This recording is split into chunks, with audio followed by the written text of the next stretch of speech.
नमस्ते। कक्षा 7 प्रश्न संख्या 113। शीर्षक छिपा रहस्य। लेखक क्वेंटीन रेनाल्ड का अंतिम हिस्सा। एम्बुलेंस का डॉक्टर अब लाश की ओर झुका। अंधा। यह आदमी तो सचमुच अंधा था। जरा उसकी आंखों का मोतियाबिंद तो देखो। यह कम से कम 5 साल से अंधा रहा होगा। फिर उसने जैक की तरफ मुड़कर कहा, तुम कहते हो कि यह आदमी तुम्हारे लिए काम करता था? तुम्हें नहीं मालूम कि यह अंधा था? नहीं नहीं, जैक ने धीरे से कहा। यह रहस्य हम में से किसी को नहीं पता था। सिर्फ उसके दोस्त जोसेफ को पता था।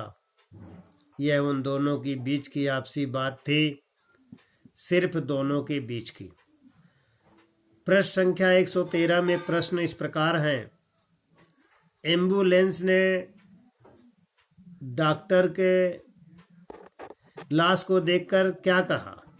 प्रश्न नंबर 2 है, कम से कम कितने सालों से वह मोतियाबिंद के कारण अंधा रहा? प्रश्न नंबर 3 है,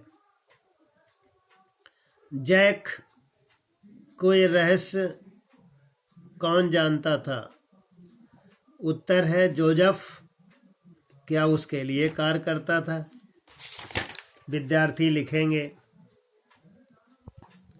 पियरे के घोड़े का नाम जोसेफ क्यों रखा गया? क्योंकि सेंट जोसेफ नाम के सन्यासी के कारण उसने इसका नाम रखा। प्रश्न संख्या 115 के उत्तर इस प्रकार है। पियरे जोसेफ की तारीफ किन शब्दों में करता था? पियरे जोसेफ की तारीफ बहुत करता था कि वास्तव में वो उसके लिए एक विशेष प्रकार का अद्भुत चमत्कारी घोड़ा था।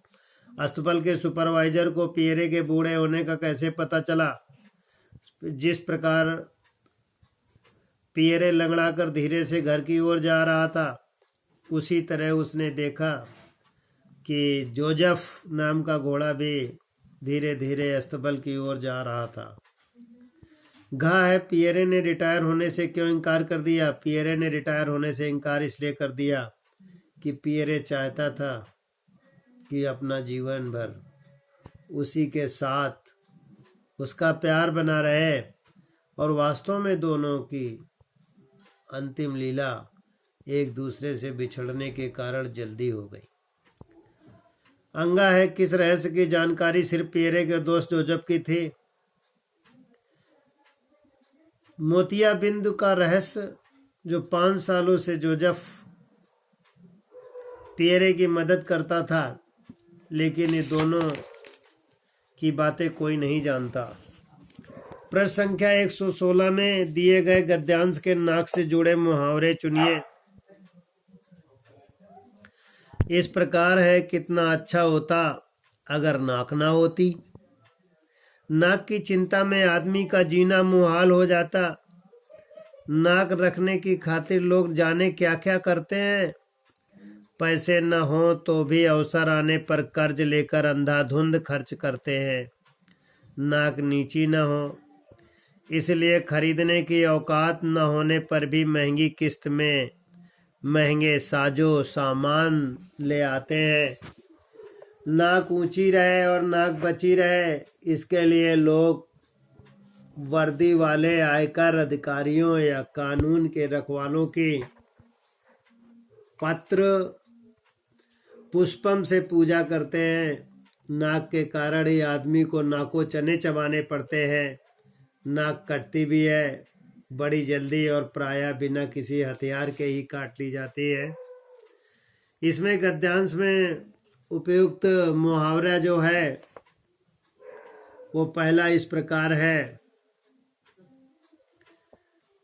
नाक कटती है। दूसरा, नाकों चने चबाना। शेष प्रश्न संख्या 116 में विद्यार्थी छाटेंगे।